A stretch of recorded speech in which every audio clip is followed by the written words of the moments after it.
My parents couldn't pull out in time, so they had me. Now they decided to try again and pulled out of my childhood. When I, 16M, was 5, my mom, 34F, had an affair and left me and my dad, 35M, for a wealthier man.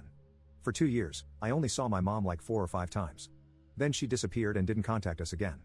I think my dad thought it was too much responsibility for him or was angry at my mom. Somehow, he wanted to take away everything that reminded him of her, so he sent me to live with my maternal aunt. I only saw him like 2 or 3 times a month after that, and we'd only see each other for half an hour or so. Unfortunately, my aunt passed away due to cancer last year. I thought my dad would take me in, but apparently he's too busy with his new family, wife and kids and all. My grandma wanted to take me in, but then my egg donor came out of the blue. When she came to take me, it was the first time I had seen her in 9 years. It felt weird and unpleasant that she hugged and kissed me as if nothing had happened in those 9 years. She married the man she left us for, and they now have 3 kids, 10M, 8F, and 7F.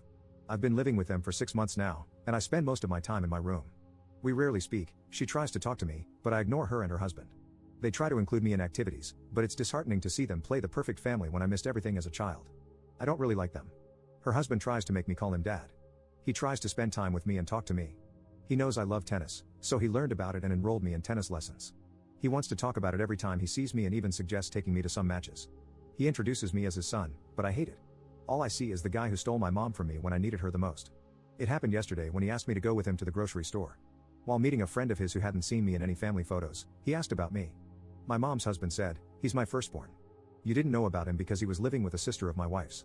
I didn't make a scene there, but when we got out, I told him to never say he's my father. He's just a home wrecker who stole my mom. We got home, and he told my mom. Then my mom, almost crying, said, "You hate us that much, don't you?" So I said, "Of course, you left me, and now you want to act like nothing happened by playing the happy family. To be honest, I can't wait to turn 18 and leave, and I'm not sure if I ever want to see you again." She started crying, and her husband comforted her. I just went to my room.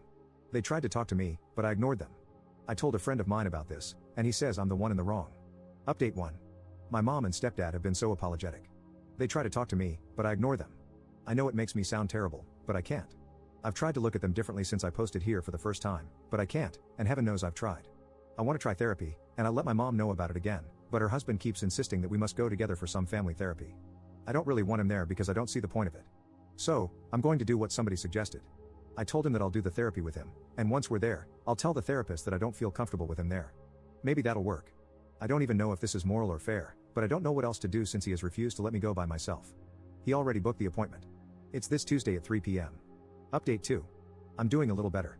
Therapy sessions are just the therapist and me, except for the first one in which my mom's husband was present because he wanted to tell me something important. Anyway, I'm doing better for myself. I'm stuck here, but I'll make sure this man pays for my college, and then move out anyway. He had the great idea of adopting me, and I'm like, dude, no matter how hard you try, I'll never forgive you. You'll never be my dad. The jerk bought me a car on my 17th birthday, and that's when he came up with the wonderful idea of adoption. I haven't used that damn car. My friends call me ungrateful because they wish their parents would give them a car. The only good thing about living with them is that I can have my privacy, and they respect it. Sometimes I feel sorry for him because he's trying so much to make it up to me, but then I remember all the damage he caused and the abandonment issues I have because of that. As for my mom? Well, we kind of improved our relationship. I wouldn't say I trust her, I wouldn't say I love her either, but we've had open conversations in which we spoke our hearts out.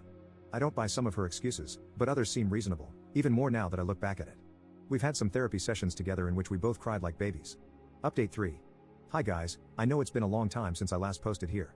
To be honest, I had even forgotten about this post until I saw a video on TikTok like 5 days ago. It was my original post, and some people were asking for an update, so here it is. My grandma passed away like 8 months ago. We weren't close, but it was still sad. I attended her funeral, and that's where I saw my dad for the last time. He has cut me off from his life completely, and I don't know why. I saw him at the funeral, and we even hugged. I tried calling him after that, but he didn't pick up the phone, and 2 months ago, he blocked me on everything. It's hard, it hurts, not gonna lie, but I won't beg for a relationship. He'll regret it one day to find out he rejected someone who loved him and looked up to him, someone who would have done anything for him. I'm already 18, and I'm preparing my university application to attend next year. I want to apply for an architecture program. I'm currently working as an assistant at an architecture firm, a job my stepdad got me because he's friends with one of the senior architects. They don't pay that much, but it helps me get some experience. My mom and I have improved our relationship. I wouldn't say I trust her or love her as a child should love their mom, as I still hold some resentment. However, our relationship has improved a lot. She still refuses to answer some of my questions, and I don't think she ever will, but we have made some progress. As for my stepdad, it might sound weird, and perhaps I'm just being manipulated, or this is a consequence of my traumas, but I've never felt loved by anyone like by him. I think he truly cares about me. He worries about my needs and insecurities. One day, I even told myself, so this is what a parent's love feels like. Maybe, just maybe, the lack of affection given to me by those who were supposed to love me makes me appreciate the things he does a little bit more. I need you to understand that I didn't have that growing up. My dad never called me to see if I got home or to school safe, or if I needed something, but my stepdad does. I have never said this to anyone, but I like when he calls me son. I just pretend I don't, lol. I still call him by his name, but he tells me he dreams about the day I get to call him dad. I don't think I ever will, but let's see what happens. He was against the idea of me working since he can provide, but ultimately, he doesn't have a say. He tells me I don't have to worry about rent or funds because he will cover it, but I don't think I want to be totally dependent for 5 years. So, that's pretty much everything. I don't know if this is the update you were waiting for, since some of you wanted me to run the second I turned 18, but I still need to figure things out and be capable of affording a place on my own.